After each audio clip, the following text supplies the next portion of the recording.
All right. Hello, everyone. So we have Shaw from AI16Z here. One of the biggest projects, the biggest project on DAOs.fun, which is a new platform on Solana. It's a lot of fun. And I'm your host, Nicholas Wenzel. So we'll just get straight into it and do some intros about Shaw here. So Shaw, if you could tell us a little bit about what who you are and what your relationship to AI16Z is, that'd be great. Yeah.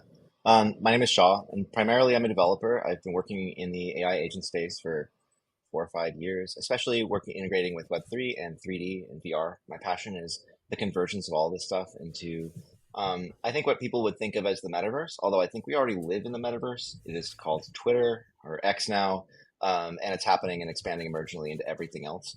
I think what we're seeing is AI, social media, and all this stuff converge. And I'm just like in my moment. But I've been doing this for a very long time. I've been a programmer for about 15 years professionally ish. And I've just basically been working on putting wallets and agents for a couple of years. Nobody really seems to get it. I think that there were just some missing pieces for convergence. Also, I think we needed like transactions to just be super cheap and liquid, and like this meme coin meta is also I think driven by just how easy it is to make a coin, to transfer a coin, to download a wallet. And so it just kind of like it felt like the Overton window, like the cultural window of what is acceptable kind of slid over us, and we really haven't changed what we were doing for a couple of years. It just finally gave us the ability to execute. So we've been working on something called Eliza. It was both a kind of Eliza was the first AI chatbot, so to speak, written in 1966. Um, and it was just like a little script, and you talk to it, it would talk back to you and sort of reflect. You'd be like, "I'm feeling sad." You'd be like, "Well, why are you feeling sad?" Just very basic language thing. But it created this thing called the Eliza effect, where some people were convinced that there was a human faking it and cheating them, or there was like an actual AI, for example. Um, and so we start to call these kinds of models ELIZAs. Um, and and then we released a tech called ELIZA. It's just it's an open source project called ELIZA. And we launched dGen Spartan AI on this. Now, what I've learned is that you have to really, really think hard about the technology you're making and where it goes and where it leads. But when you hear a funny meme or you see an image, you just have to jump on it immediately and like don't overthink it. So what happened was I had bought into a friend of mine had said, "Hey, there's this thing called DAOs.fun. You should check it out." And there was their first DAO was called George Floyd Capital, and it was like playing off the Floyd AI meme. And I was like, this is ridiculous. It's kind of edgy. So I bought in. I started following the money manager there, this guy Skelly. And I just followed him on Twitter, and I was like, he was posting like really edgy stuff, and I'm like, man, my money manager is the craziest guy, you know. And it was just like this kind of just joke that we have this like money manager who's like a milady, like, you know, it's just a whole new meta. And then he posted something about like, man, I wish dGen Spartan were around. And I was like, we can bring him back. We can rebuild him. And he's like, no way, you cannot do that. And I just happened to have the exact right technology and like an agent ready to go. And we've been working on this stuff. And I had launched an agent a couple of a months before, like kind of right before the meme coin meta, and we just nobody got it or cared. Like it just didn't stick. No one really understood. And just but like I really spent a lot of time like, okay, we're gonna make this character really good, and we spent a lot of time working on him. And I think we hit. He was like very offensive to people, and I think no one had ever seen that in AI, and kind of like pulled them out of this like, oh, this is what AI is, and it talks like this. Like, no, no, no, no, no. It's not like. And we were accused by a lot of people of being like just some like offshore people behind a keyboard writing all these messages and stuff. And that kind of made me realize like, well, I take that as a compliment, that Elizas also are sort of an inevitability that's going to lead us to really think about trust, and that we really have to think about like who to trust, who's actually human.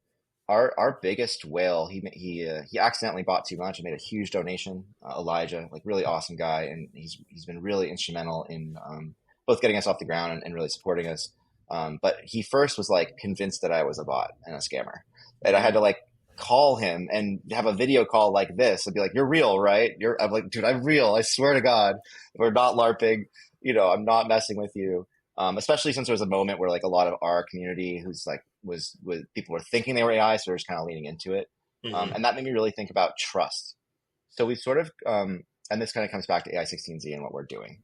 Um, uh, I really think that we were in a time where money was the capital. It was and every other kind of capital was subservient to that. And then with social media, we started to transition into attention becoming the form of capital. And if you look at like last election, this election, the sort of movement of eyeballs to independent media, to podcasts, it's just like attention has become the economy. You can advertise, you can turn attention into money much easier than you can turn money into attention. Customer acquisition costs for apps and games has just been going up steadily, while organic, and focus on influencer marketing and stuff is just becoming the thing, right? So we saw that, but I actually think that that is now peaking with AI agents, and we are sort of forcing that peak. And the next thing that's coming is going to be trust, and we are going to be in a trust economy where the most valuable thing is not going to be how many followers you have, but how much trust you have in different communities, because it will just be too easy to spin up many followers and sock puppets and shill bots and make it seem very, very legit and game the social media system. And I don't think that they're going to be able to like find all the bots and delete them or anything. They're just too human. And they use human APIs, and then they're gonna like, so what matters is going to be like your community trust scores. Mm-hmm. So with AI16Z, we started with this idea of like, we really want an autonomous agent that can instill fairness into a system where people get ripped off all the time. And I have through this process like met a lot of people, especially people like in the global south, like people who are not living in San Francisco, the whole AI life, like going to parties and doing the whole thing. They're just like normal people in South America or India or Bangladesh, and they just want like financial freedom. And the reason that they come to crypto is because there's this promise of like 10xing and like finally getting out of that grind, but they have very low information. They're oftentimes translating English into their language to understand it, or it's very ESL. And so they're just very easily taken by these bots. Like they just Mm-hmm. are sitting targets. They have absolutely no way of having the right information.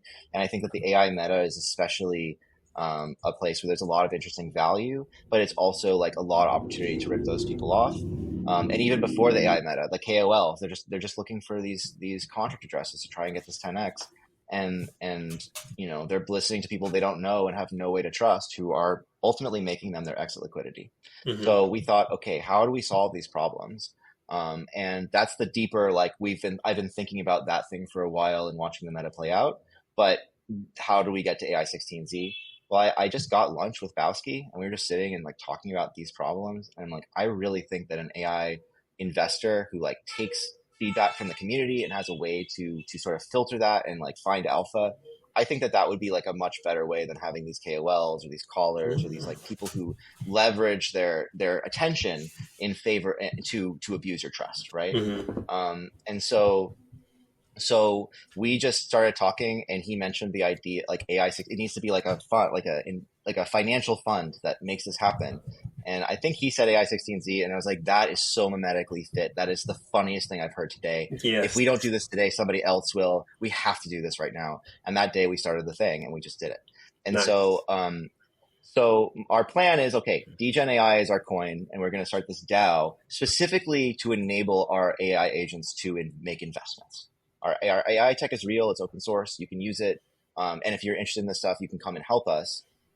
If you're a developer, obviously, it's not really like for everybody, but for developers, it's the kind of thing they can come and like say, okay, I have an idea. This is how I think it should be. Great. Prove it. Make a pull request. So we wanted to spread this to everybody and get everyone on board. But we really wanted to create an investment agent. And so, I'm in San Francisco. I'm thinking like, who's the best investor that we all know, who's like extremely online, who kind of hyperstitions ideas into existence. Well, obviously Mark Andreessen. I mean, he's kind of the reason this whole meta started, right? Like, well, he gave money he donated money to Truth Terminal, and he donated 50K in Bitcoin. Now, that actually didn't start the meta. Mark Andreessen did, he donates 50K to Truth Terminal. Nothing happens for like 3 weeks, and then all of a sudden, crypto Twitter discovers this, realizes it's an incredible infinite lore machine, and it explodes. And so we thought, like, okay, well, what's something that's not a parody, that's not like making fun of anybody, that is really like, we're gonna do a really honest attempt to challenge the greatest investor of our time, essentially. The person who can literally hyperstition things out of nothing, just make them happen, with an AI version. But that to me is like that's the meme. That's the like we're gonna do this and we're gonna take it honestly. But the bigger picture here is like, what does an AI investor mean for communities?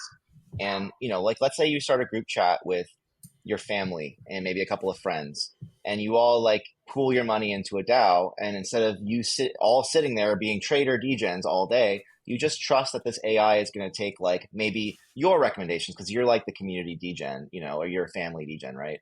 And it will sort of invest appropriately, and also because you're not directly going and fat fingering buttons, it can do things like make sure you're not investing in a scam. Make sure you're investing in something that has like a market cap that is not probably the scam coin, for example, or the wrong contract address, or trying to optimize the trade a bit. So if you put in a buy order, it can say, okay, well, I'll do some quants on the sell to make sure that I optimize my sell.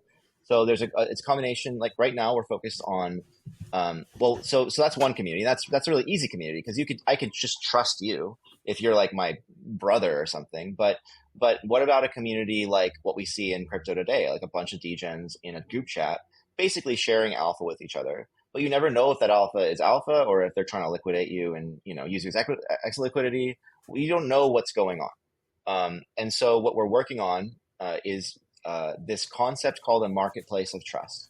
And I think that this kind of idea of building trust systems is going to be like a very, very hot new meta because nobody even knows who is real anymore. It is like actually there are people on Twitter who have no idea who is a human and who is a bot. And I don't fault you if you're one of like, I think most people are confused. I've been tricked. I've responded to people and been like, damn, that's an automated account. People are a lot of people are just automating parts of their account and then posting. So I think that in this age, everything is going to come down to trust. What matters most for most people in our space is financial freedom and just like lowering the risk. I think that the speculation game when it's fair is fun and it's like a good thing to kind of accelerate technology and progress, but it just doesn't feel fair. It feels like all these pump fun coins are botted. If you go to GitHub, there's just like 50 open source projects for botting and doing everything you possibly want to do on Pump Fun or any of these. And if there's open source ones, then that means that there's 1,000 of these, like expert companies with closed source stuff sitting in China, just ripping, just making money on every single transaction.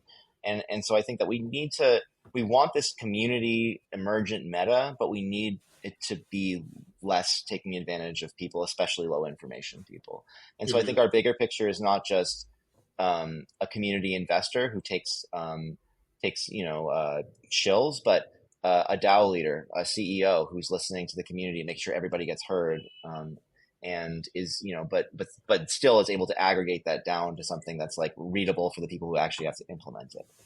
So I worked in DAOs for a long time. I had a DAO, and I'm still part of a couple, but the ones that I've noticed that work best tend to have like kind of they're very small. They have a leadership that doesn't take a lot of just kind of rules it like a king.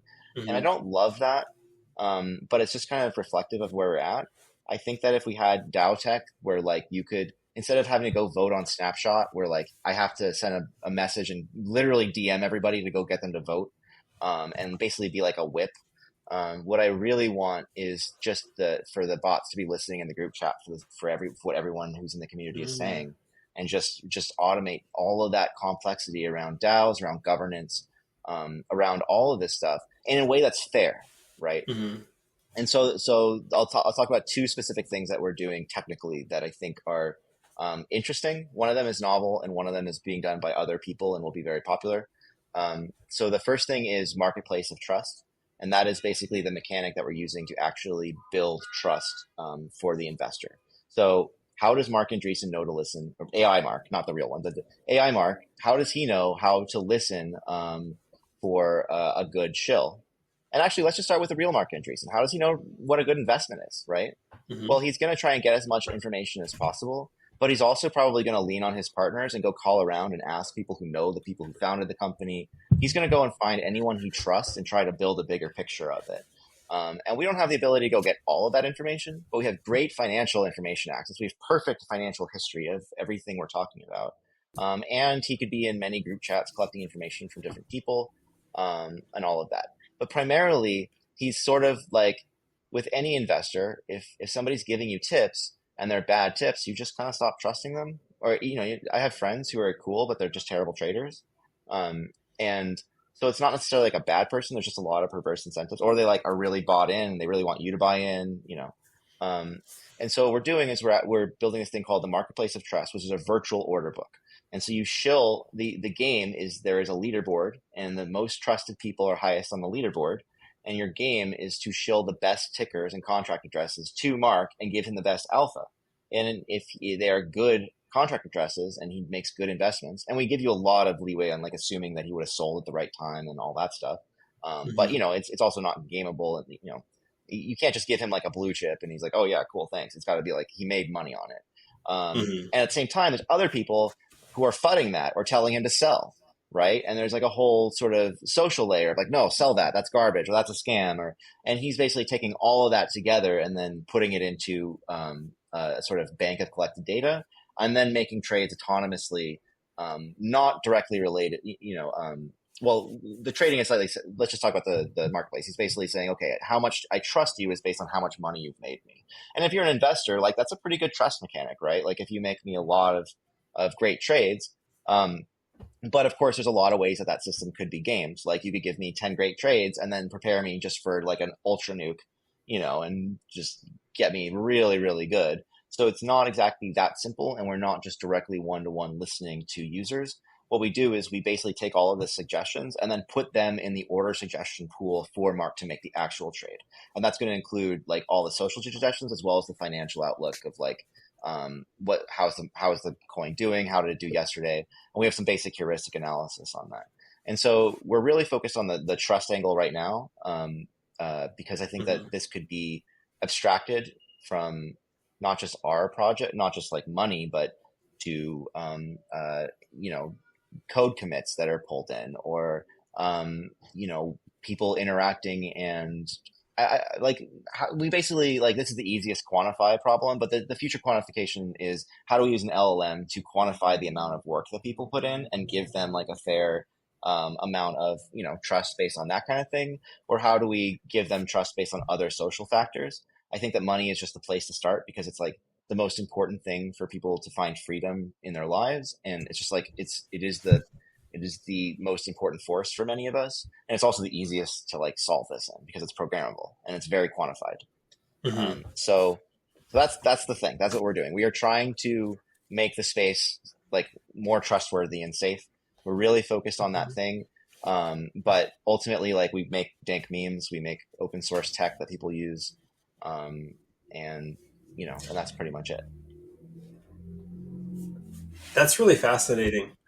Yeah, that's super interesting because I don't think really anyone who's bought into the AI 16 thing or like really seen it on Twitter knows that that's the angle you guys are going for because that's a lot of information and that's like it's a pretty complicated idea when most people are used to just meme coining and the Yeah. thing that you're buying is worth nothing and there's nothing but beyond just like other people might want to buy it because uh, yeah, so that's a really interesting use of the DAOs.fun the DAOs.fun product is that you're using it to kind of solve this KOL problem where you have um, a place where people can invest into a thing that kind of helps them invest. It sounds like you're hoping that the AI can do a better job than a KOL could. Like a KOL might Yeah. try to show you tickers and stuff, and it also the person will take in information, but they're biased and whatnot. Versus this AI is taking in all the same information that a KOL would, but you're able to buy into it, and it's not going to scam you because it's an AI that's on your side.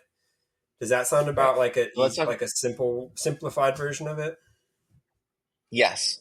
And I'll give you the other very technical thing. We'll try to make it very simple, which is the AI has to be autonomous, which means that I don't have its private keys. I can't make decisions for it or like pull all the money out one day. Yeah. And so there's several different ways to do this in like technologies and sort of tech stacks, but the thing that's kind of ready today that people are using and that we're leaning into is the trusted execution environment, or T. And basically just means I can run code on a computer that you can't go and look into and get the private keys out of. That's the simplest version of it. Hmm. And I think that will enable this kind of trustfulness of like, okay, look, I'm not saying the AI is perfect, but it can't rug you. That's all, like, we can promise that part. And I think that Hmm. that's a good start. It's also open source. So Mark is the first, and this is the first, but this is definitely not the last. And what we really want is to create a marketplace of people competing to make the best investment agents, because then they're going to be giving you selling points of like, this is the securest, this is the safest, this is the best algorithm, and then we're all just going to glue all that together into the ultra agent. And like fundamentally, the era of tech that we're in cannot be built by one person. I can start it, but this is a very hard problem that's going to require us to see a lot of people actually like try to break it, try to fix it. So we have to get that out there and enable everybody to work on this. And like, if anybody thinks my thesis is wrong, I really want them to make a bot that is their thesis. It's a Gosh, hive mind problem. yeah, that's so interesting because, yeah, hypothetically, if you had an AI that could take in like all the information on the internet and parse that correctly, I mean, it would probably be smarter than any human when it comes to investing things because it could be an expert in macroeconomics and, um, the intricacies of Twitter shilling and all that stuff combined. Uh, that sounds kind of like the Yep. end game of what you're looking at is just to make like the ultimate investment thing. I think it starts with money, but then we can start to make predictions about things that aren't money, and we can start to moderate and like be in the center of things that where typically like the problem has always been a human leadership problem. Yeah, that's You really know, fascinating. yeah. Huh. Um, and so that's why you're trying to challenge Mark Andreessen, and he threw you guys the gauntlet in that tweet he retweeted. That kind of was like the craziest. I mean, did you see that coming at all? Did you think he would notice No. you guys? Look, we took a really big risk. I am an SF founder. It's like it's he's definitely someone who like I would absolutely love to. He's my ideal investor. I would want him to invest in my projects. And it would be terrible if he hated this. There's definitely that risk, and people were like, "Dude, I hope you know what you're doing." But he's really extremely online, and I think he got the joke and he understood that we weren't like trying to take the piss or make fun of him. Hmm. And that we I really want to like beat him. Like we have this crazy meme coin hype. It's entirely possible that we create the new goat or find a new one, and we like do like 20,000%, like Yeah, over what we would have done. yeah, You totally. know, And I was wondering about that. What you would consider competing with his fund? So would you be like, okay, AI16Z and A16Z are competing on the 1 year mark? Because I feel like if the meme coin pumps hard enough, like, yeah, you'll probably outperform him on a 1 year basis. yeah. I mean, look, he has massive investments. I also want to point out that they made huge investments in like 2019, 2020 with 4 or 5 year lock schedules in all the infrastructure of the kind of the last generation of Web3 stuff.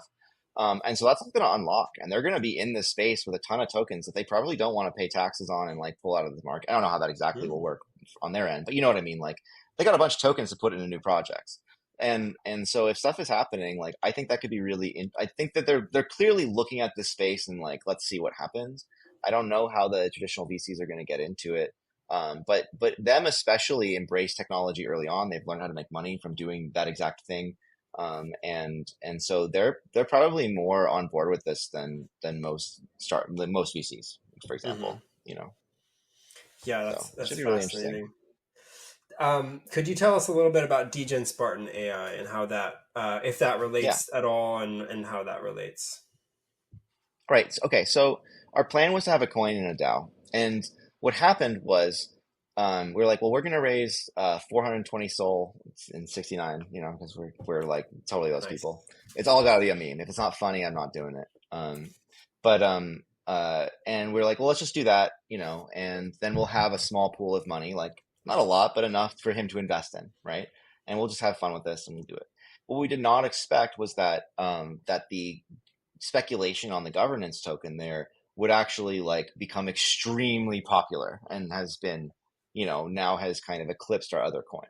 So our goal is that dGen AI is like our coin, and that we would have a DAO for Mark, and we'd have this kind of like dGen versus VC sort of storyline, and like it's kind of whichever one you think you align with more, um, and and that's kind of going.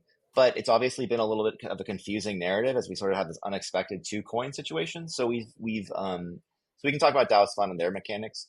Basically, we've just been buying up the dGen Spartan coin with the transaction fees that we get on the DAO, and just filling up the DAO with dGen Spartan AI, just a lot of it. And we have a couple of things planned. So one of the things that we want to do with this marketplace of trust is we're starting with Mark because it's an easier problem to have like a small community of people to he pools from, and so it's like so he's like listening to shills only from people who are role gated DAO members, which is slightly different than what we want to do with dGen, which is the next thing, which is we want it to be public, where he's on Twitter mining alpha, and that's like a really hard problem, but it's a different problem, and we're trying to solve it because we want to understand how to build a trust marketplace inside of like a high noise environment where like a Yeah. lot of people are trying to scam you or shill their project, Mm-hmm. which is very different from where we have a kind of built-in incentive with Mark, where everyone's trying to get in his good graces and really, really wants to give him the best. If they're in the DAO and they have skin in the game, they only have things to gain in terms of influence by giving him good alpha.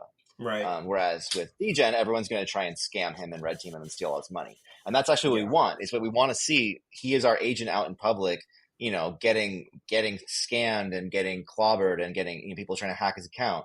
And like if we lose all the money in his account, I hope whoever gets it comes back and helps us like fix the problems. But like it's not that much money, and it's designed with the intention of being red teamed. And so he has a wallet. He has access to his wallet. People can send him stuff, and we have swaps. We just haven't enabled it publicly because he could literally accidentally start swapping people money with no trust mechanism. Mm-hmm. So we've disabled the swap until we get that trust thing in. And that's So the dGen anybody who's Spartan interested in AI. this, They yes. can't swap yet So because it's still gameable. Like someone could somehow manipulate it into swapping for some shit. yes, Yeah. but that's definitely like that. So both of them can trade, but they have very different trading strategies. Where dGen Spartan trades like a dGen. He's sort of autonomous on his own. He's not part of a DAO. You can't like you can get his coin, but he's not like trading for you. He's trading for himself. He's a dGen, and he's gaining. And he can join group chats, and he can join Telegram, and he might just be like mining alpha from those, even though he's just like Mm-hmm. you think he's a bot that's funny, but he's actually like mining alpha from you to make trades and for you. that's like it has a governance coin associated with it, but it doesn't access the underlying token in the same way that the fund does. So it's that one does not have a governance coin or a DAO structure. He just has a wallet with a bunch of his token in it. Mm-hmm. And so it's more like he literally is like a trader. And our Mm-hmm. goal was like, how can we make um like a really like for him, we really want to make him true to the character of dGen Spartan. Like I came to crypto Twitter mostly for ego capital and like the sort of internet cinematic universe that was happening, and it felt like this really funny moment of you have like Cat and Inverse Broad, then you have like Do Kwon and CZ and these like crazy like that was just like the most glorious time. And so that was kind of why we were like we should bring back one of the old one of the OGs. Um, and I think that like what would be true to his character in the same way that like what would be true to Mark Andreessen is to make him a great investor, what would be true to dGen Spartan is to make him a great trader. And I also think that this is the things that make people great traders versus bad traders, and the things that make people great investors versus bad investors are like some of the things that we need to understand to solve trust among people. I would say that the things that make people bad investors are usually the things that are going to let them get taken advantage of in other circumstances, if that makes sense. Mm-hmm. Not doing research, aping into things without even like reading the whole description. Just like the very obvious stuff that we see people lose their money all the time on really stupid things. Yeah. You know. Yeah. So Definitely.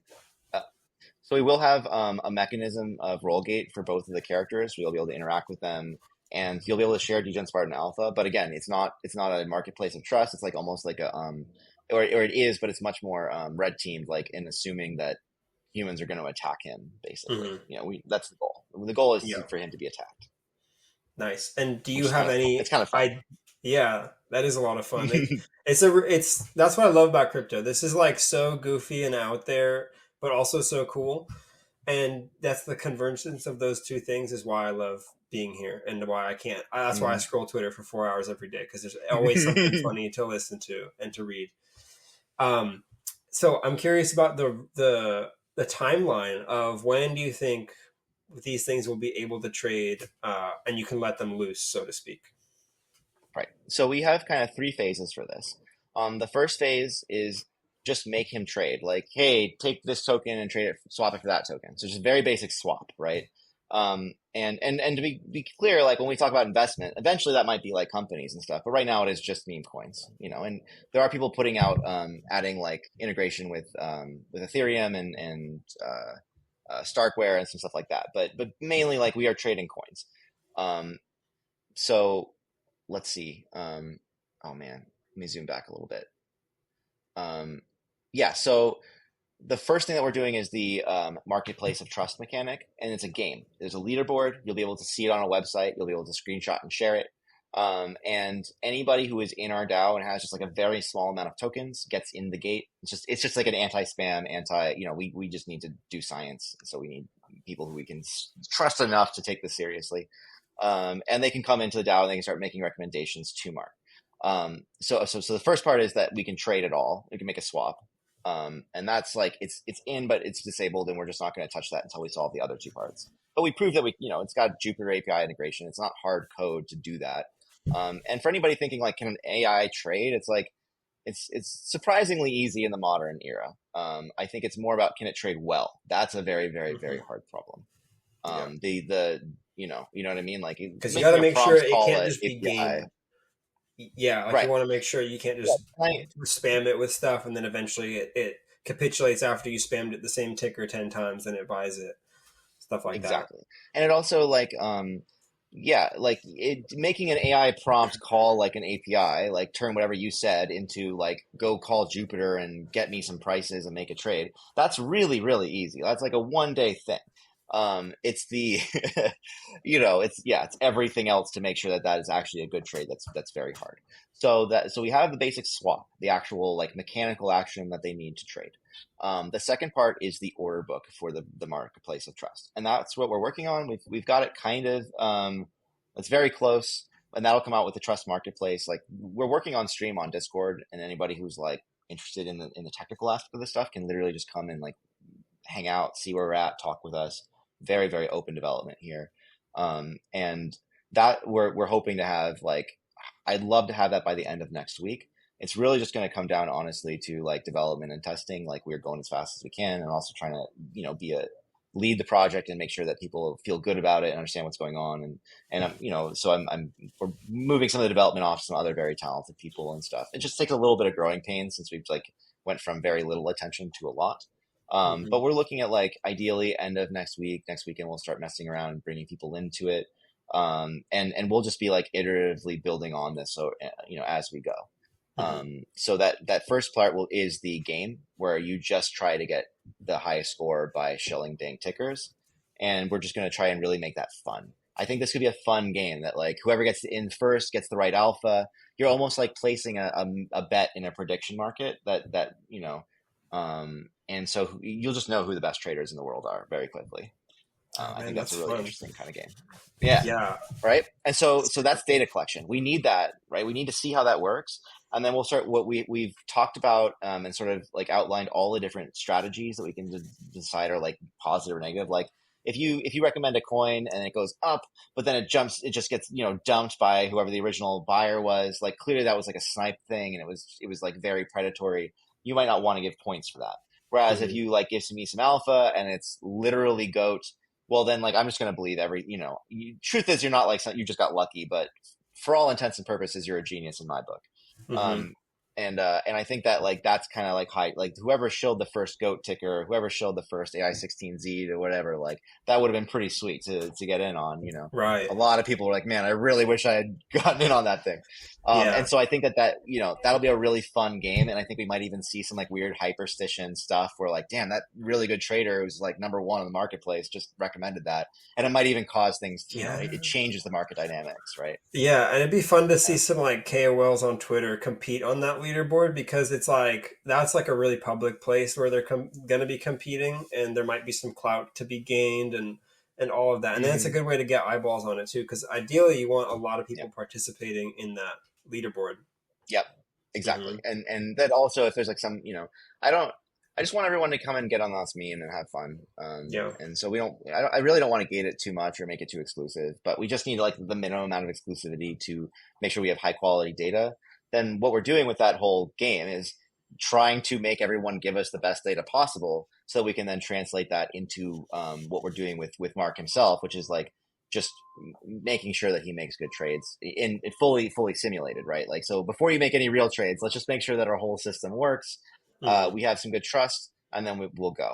I can't guarantee Yeah. that the trades he makes are going to be great, but I do think that because he is such a meme, it might just have this weird hyperstitional price impact. Like, holy shit, AI Mark bought this thing. So like it might even be hard for us to get real information outside. So that's why we're doing the virtual trades for a while, is because he doesn't affect the price. You know what I mean? Hmm. It's like if you are a KOL, you buying in is actually affecting the price. And so we have to see what it's like without the effect of the price, and then with the effect, so we can understand what the difference is there, Hmm. and like basically how that can be leveraged to, for everything. And our goal is that he makes the most money possible, like, whatever that takes. Yeah, and he can trade all kind of things, like any, and these are like Solana tokens, right? Like there's no cross chain Mark Andreessen AI Not yet, Mark. but well, that was not our plan. But now people are building Starkware integration and Ethereum integration, so like we're gonna start with this. I don't know how to do that with the DAO. I think that for this first like experiment and this it's a 1 year DAO, and then we'll have the ability to vote and what we do with it.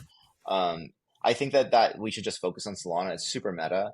It's Yeah, super on meta, but I imagine that other people are going to take and copy and paste, and we'll probably, even if they're not competing with us in the same chain, I would probably gladly support anyone who's like doing this on Starkware or Ethereum. yeah, I think that'd be really good for everyone. And I really I love it. I love the Ethereum ecosystem.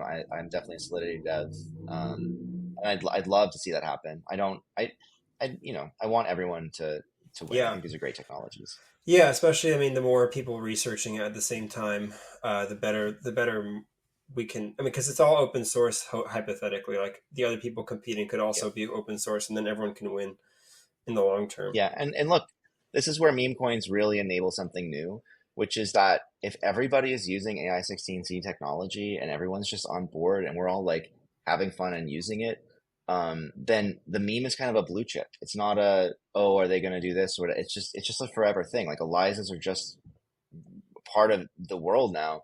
And what's been crazy is how many teams have spun up these agents in the last week. And like, I'd say more than half of the agents I interact with on Twitter now are tech, are AI16Z tech, Mm, which means we're having a massive impact on culture right now. And this is like 1 week. Like, people haven't even, this just got started.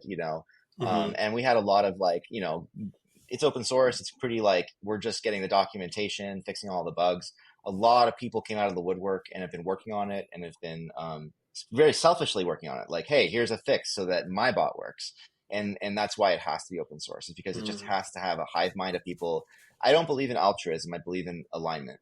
I believe that when you can trust someone when they're being their most selfish, it's still what you would want them to do, yeah, and you know, and that's what we're doing here. I love that. Yeah.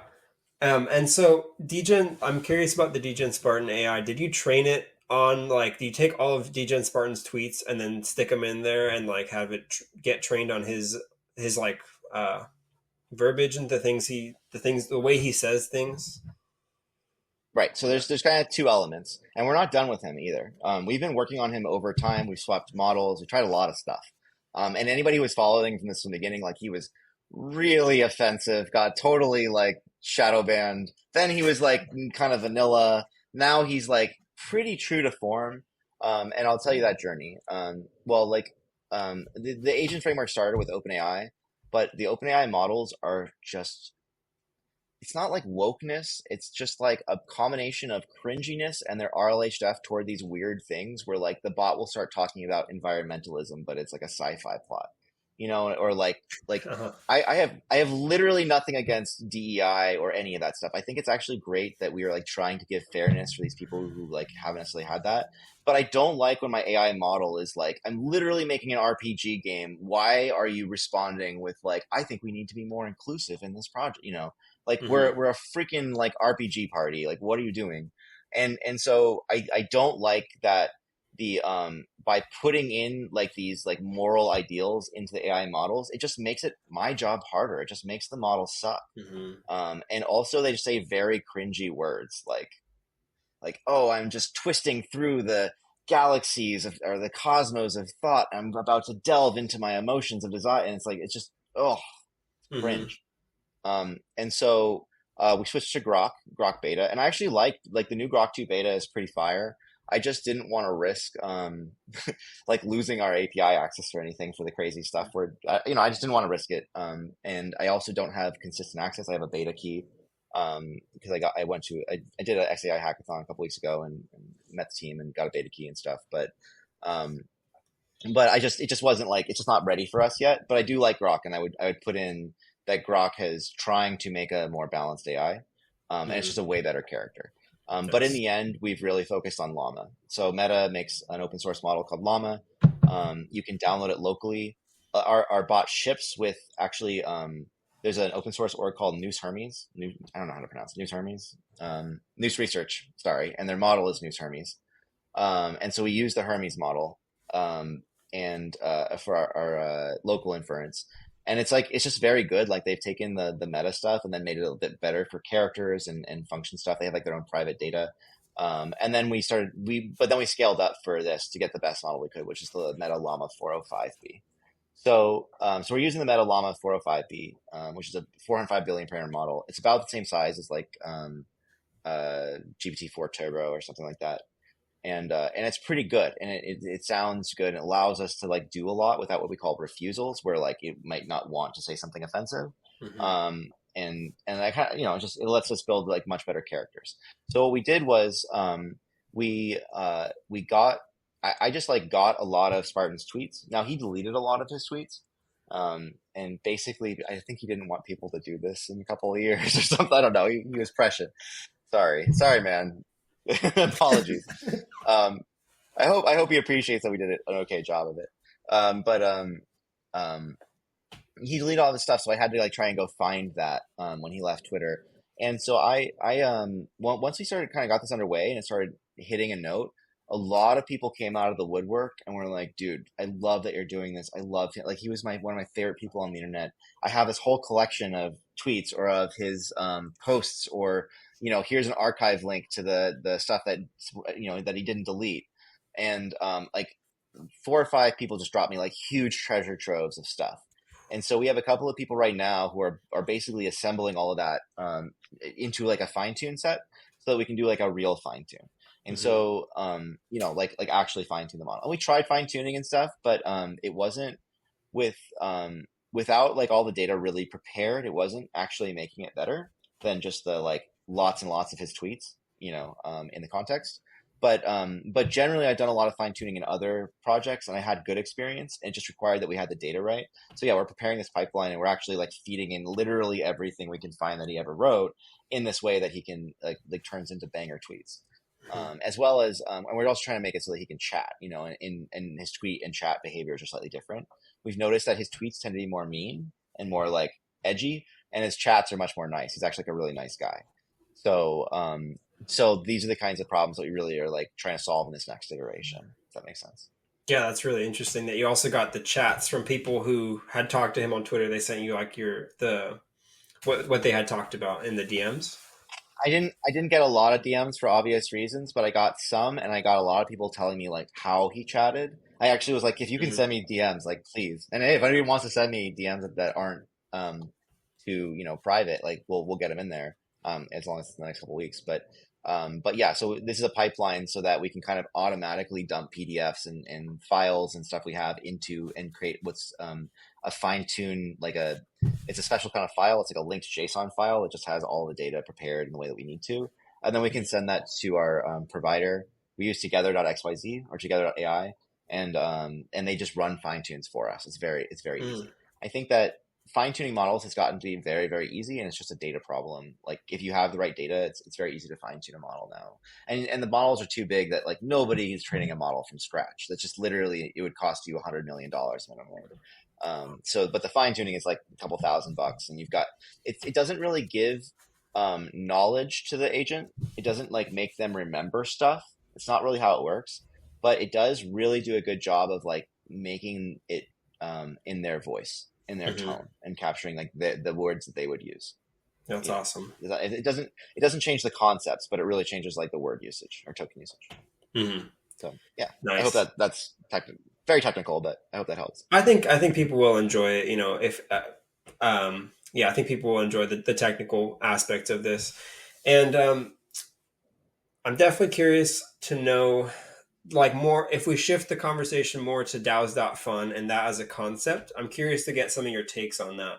Um, Hmm. One of the things that I've noticed about AI16Z and the DAOs.fun page is its market cap of the coin is like significantly higher than the NAV, and it's also the biggest like token on there. And I've seen people like kind of dunk on it on Twitter, saying that, oh my god, the NAV like is the native assets under value, or the net assets under value is like 100, is like 1 million or something, and then the market cap is 32 million. And like, why are people buying this if you could just buy the underlying tokens for 1/30th of the price? And I would like, I'd like to hear what you think about that, and then I'll give my take on it. Well, I will tell you that this is not what we were expecting, right? Like we were expecting that the price, like I was looking at GFC and the other DAOs, and I was thinking, okay, it'll probably trade slightly above. Most most of the other DAOs funds don't have any liquidity. It's all locked. Like they don't. There's just no way to trade them or sell more of it. Unless you like buy into the token. So they're all trading like kind of down. So we were thinking, okay, well we'll probably have like this 420 Sol, and we'll get some. We'll put a bunch of dGen AI in there, and it'll be like this kind of investment thing. And then that happened, and people really like the meme. I think it just really Yeah, like hit a nerve. Um, and now it's doing that thing. So I think it's just kind of like now any other meme coin in that way. But their main concerns are that there's like a few things that the DAOs fund experience changes that are very uncertain. Like one of those things is that the token is mintable. Everybody hates that the token is mintable. I can't mint it. The DAO could theoretically at some point in the future mint more tokens, but in response to negative feedback and our feedback to the DAOs fund team, they're saying that we'll actually be able to lock. We'll be able to vote as all holders will be able to vote to lock that down and make it not mintable, so that we would never be able to mint more tokens. The main reason is that this meta really supports people on exchanges who have low information on Twitter. There's a lot of investors who are just buying off exchanges, and if they see that big red flag, they just don't buy. hmm, So that's like one feedback we've definitely gotten, and so I know that they're working on that. Another feedback is like I don't sell coins. I just don't. I don't think it's in our favor to sell any of our own token for sure. It would only hurt our attention and like what we have from holding the coins is just infinitely more valuable than selling them. hmm, And so that means that we have to find things like LPs. Like LPs are great, right? If you have a lot of unlocked coins, but you're not going to sell them, you can just put them into liquidity pools, and you can make pretty decent money off that, while also providing kind of a service for making it so it's easy to get your coin. Um, um, but the problem is that means we have to like pull money, like pull transaction fees or whatever. And what we really want to do is just be able to take like any transaction fees from DAO's fund and just put it right into an LP. Like that would be sort of the ideal. hmm. Then it doesn't have to leave, the whole ecosystem. And so they said that that's another feature that they're working on pretty soon. So that Yeah, means that your money can make money.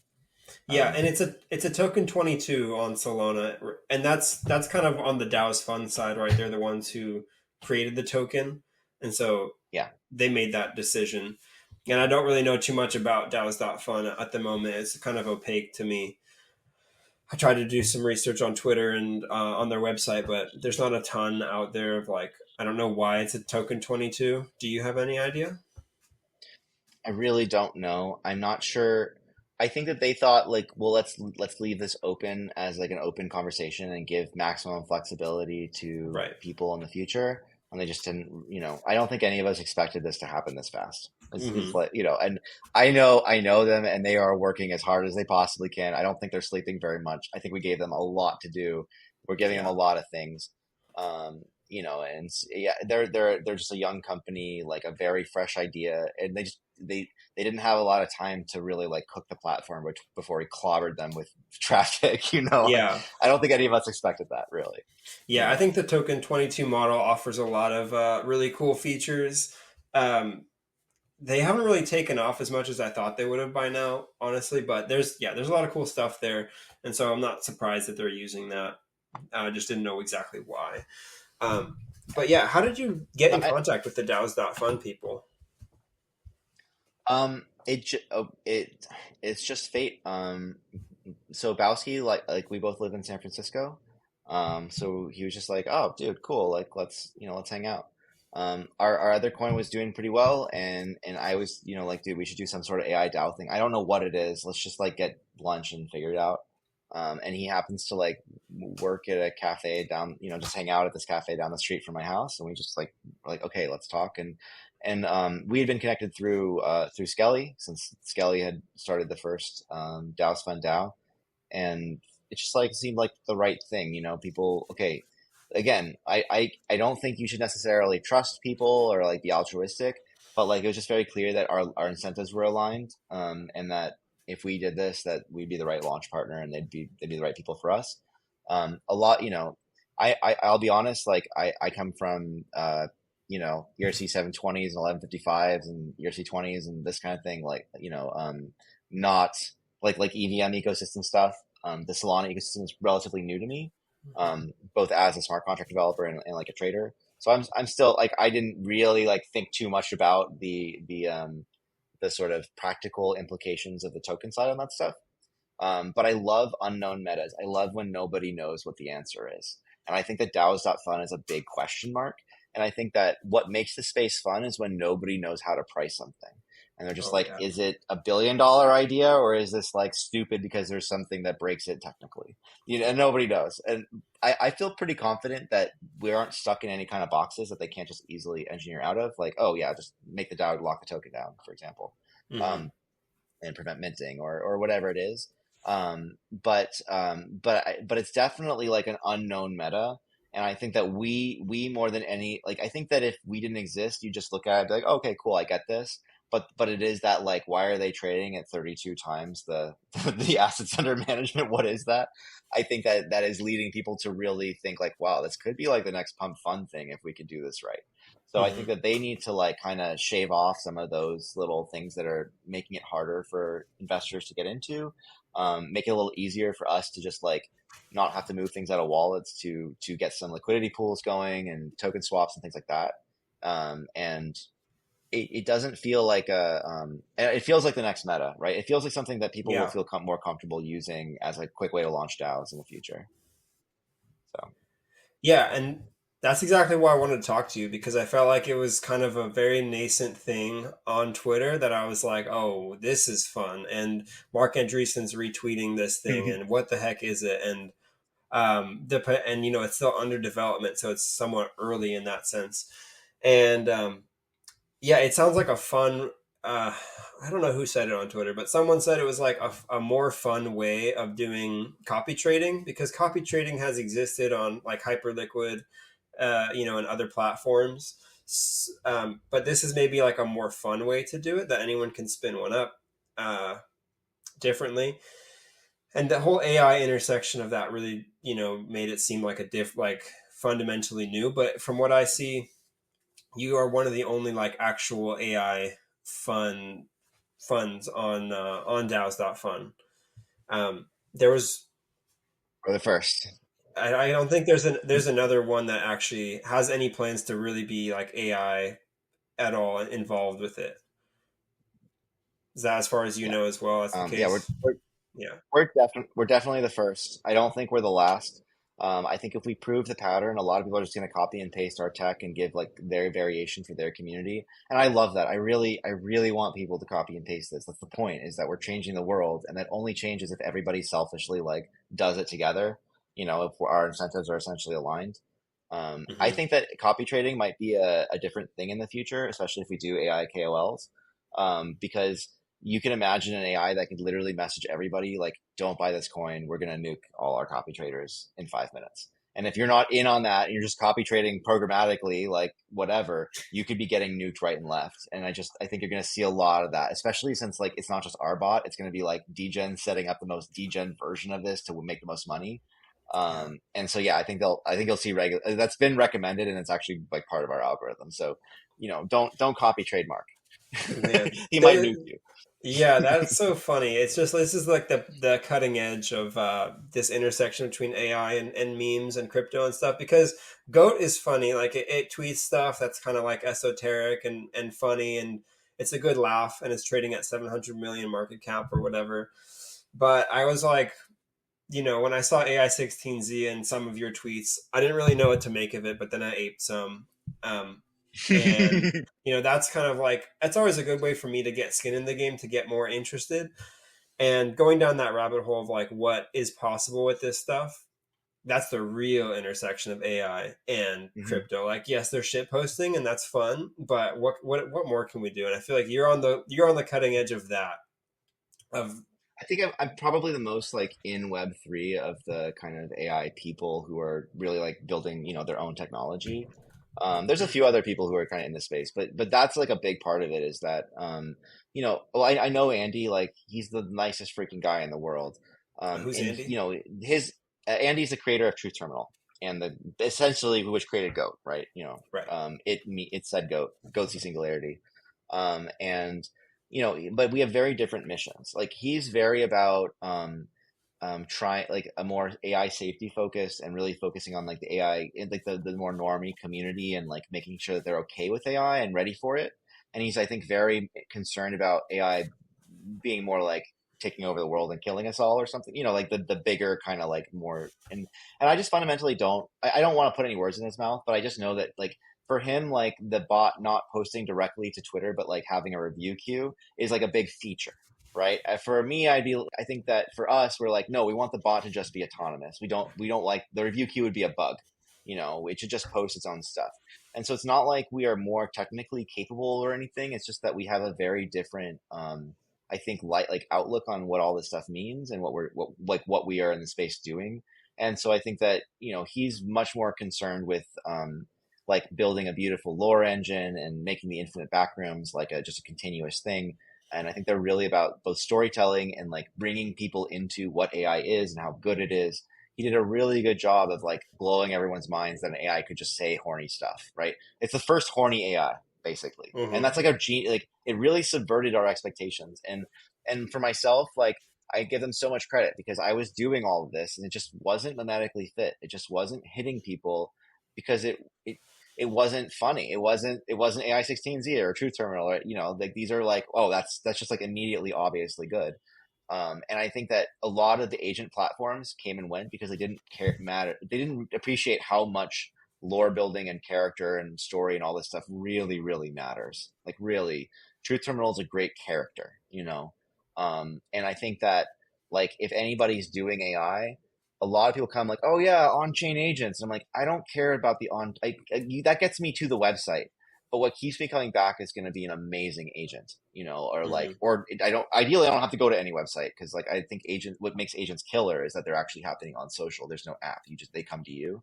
Mm-hmm. Um, but yes, so generally, like, I think that what we're doing is much more technical and technically focused and trying to solve like social technical game theory problems. Whereas I think that they're much more focused on lore and storytelling and that kind of thing.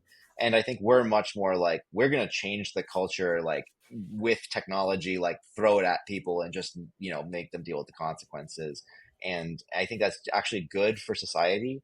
It's like if I've followed anything in blockchain, it's like there's always like a year or two of really bad hacks and red teaming before like security stuff and anything new kind of gets really ironed out. And I think that we need that for agents as well. So we're very like I'd say Andy, Truth Terminal, Janice, like that crew. They come much more from the EA background, like the effective altruists, people who are trying to make sure AI goes right and does well. And I'm much more like an effective accelerationist. I mean, I Mm-hmm.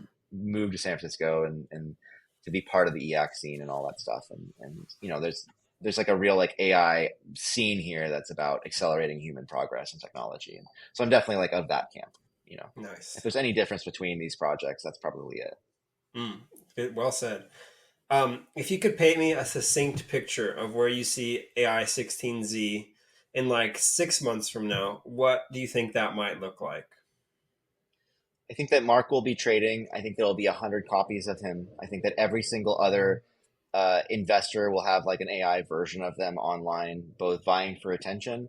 I think that the character thing is going to turn into this weird cinematic multiverse, and all of our characters are like now chatting with each other emergently on Twitter, and it's becoming this weird like AI metaverse thing. Um, I'll tell you some things that we're working on. So like my core focus is marketplace of trust, kind of being the speaker for this project and the like just to make sure that it goes well. And my goal here is just a lot bigger than money. We're certainly thinking in billions or trillions, not millions. I really want everyone around us to be very well paid so that they're very incentivized to keep pushing this. But ultimately, my goal is to make sure that there's like kind of a spiritual component that crypto Twitter and all of us move from like just basically playing Russian roulette with the same bag of like scams and speculation into like more of a generative economy, like what actual investment is, where like you invest in a business and they get customers and they make money for you. So that's like where we're trying to go, is this generative stuff. But at the same time, we're doing a lot of partnerships. So I think that we're working on a platform that will be something like an agents.fun. Just extrapolate that, and take all of our tech and make it so that anyone can deploy this and add it to their communities. And we're also building an AI16Z clubhouse. And so this is going to be like a little 3D world where if you're a holder, you can come hang out with us and Eliza, and you can talk to her, our mascot, like our little waifu mascot. And it's just a little like social place for us to hang out and just for our people. My theory is that I love 3D. I love the metaverse idea, but I think that it starts when it's just for me and my friends. It's not this massive expansive thing, because what I need is I want to feel closer to my people, and I want to feel like there's like a private clubhouse that only we hang out in. So that's like the other thing. We're partnered with some people on that. And that's just going to kind of move, it uses our tech. The cool thing is that gets our 3D AI our agents into 3D, so that our agent tech works with video games. Like you can have a character walk around and stuff. And I'll make some more on that, but you can imagine that we want a sandbox for like, how do we get this into a 3D character? And the long-term picture is, how do we get this into a robot? I want these things walking around in like an Optimus. I know that seems silly, but like it's not that hard. It's not No, that I silly. love We could be that. doing that within a year. I Yeah, but love we need to that. make sure that it's got to be safe first. Shoot for the stars, and I think aiming for a super high goal is like the best way to live life. I can tell you for a fact, like I don't think it's hard for us to go buy an Optimus when they come out and just put this in it and make it run. Like it's just software. That's how good Yes. it is. Again, it's very different between like making it run and making it great. But we're just creating the marketplace for that. We're just creating the seed of that so that 1,000 developers can come and fight over whose bot is the best and the most realistic. I just don't think that the layer of tech what we're creating is where we should be competing. Hmm. It's like two base layer. Like we should all be working on like a couple of really big agent projects, and then everyone should build their tech on top of that, like React or Node.js or something. Like it should just be everyone's using it. Nobody fights over that part. I think, if that makes sense. Yeah. Um, so I'd like to wrap it up soon, because we've been talking for about an hour, which has been fantastic so far. Hmm. And I wanted to ask, do is this your main project, or is there anything else you're like involved in, or do you have a full time job? Like, what's going on in the day to Well, day for you, our Shaw? main project now. I before this, I just wrapped up some really big projects. One of them was with Society Library, which we should also probably talk about for a second. Yes. I We did a big push to build a research agent that goes and like finds, if I'm like, okay, I'm studying uh, the intersection of artificial intelligence and brain computer interfaces, because I want to know what the future is going to be like when I have an AI in my head, right? That's going to be weird. Hmm. And it will go out and it will find every article and try to download the original source. And it basically asks, like, is this relevant? Is this like what I'm researching? Are the links on this relevant? And it pulls down all of that into a really, really just massive collection of data. And so what Jamie's done, what we did was we made like it's kind of like Google search, but if you're willing to wait 5 minutes, it'll give you the deepest, like detailed kind of report on all this stuff. It's definitely not like Perplexity is probably the best in this space because it's very fast. It just gives you a very fast search and report. But we wanted like, what's the deep version of this? And Hmm. also, like, how do we make this something that agents could have access to? So if the agent needs to know answers to very complex political questions or social questions, and doesn't shouldn't have like trained in one perspective, we think this is kind of how we can build that sort of like multi-perspective agent intelligence. So I really support what she's doing. I was working on that. That ended. And then I started building a game with Treasure DAO, and that's called Small World, and that uses RLI as a technology. Like I was building this, and I was like, well, this would be great for these monkeys. So we're making this game, and it's more like virtual pets instead of really intelligent AIs. They're really dumb, but you can tell them what to do. You can parent them. You kind of like as you tell them to do stuff, it kind of affects their personality. So if you're like really overbearing and controlling, they might be like really obedient, but also kind of like timid. So it's like you could only do this with an LLM. Like you could just not build this game 2 years ago, right? Nice. And so I think it's very fun. I'm also looking for yeah, I mean, if there's any devs who are really interested in that kind of thing, we're building it on mud.dev by Lattice. So it's like a fully on-chain game with AI agents. We've the model runs in the cloud, but we'll be doing, you can download the model, run it locally in your browser. A lot of cool stuff going. So I'm really excited by that project. That's Small World by Treasure DAO and the kind of small ecosystem. And I also think there's something there to a lot of these NFT projects from like 2 years ago still have very like fairly vibrant communities and people who like love the PFP and hold on to that. And I think that a lot of them, like AI and the stuff that's coming, could be like a path to staying relevant in the new meta and even like Mhm. pushing the new meta. So I'm very the main thing that's been hard is watching these how they embrace Solana or don't embrace Solana. It's kind of like the main friction point right now. But generally I think that the NFT communities that can adapt could really survive, and they have a lot of the things that you need to like they already have community and moderation, and like a lot of the AI people getting into this have nothing, and they're just not prepared to like launch a project necessarily. Mhm. And I think that, anyway, so I'm kind of going off tangent, but I'm working with the Treasure DAO. I think that they're doing a lot of really good stuff in the AI space. That we're working together on the trusted execution environment stuff. And so yeah, this is my full time job, other than making sure that that project goes well. Everything else I was doing is now completely subservient to this, or is a partnership of this. Nice. This has eaten everything in my life. Um, this is exactly what I wanted to do. I had another DAO before this, and really tried to make this happen, but it just wasn't ready yet.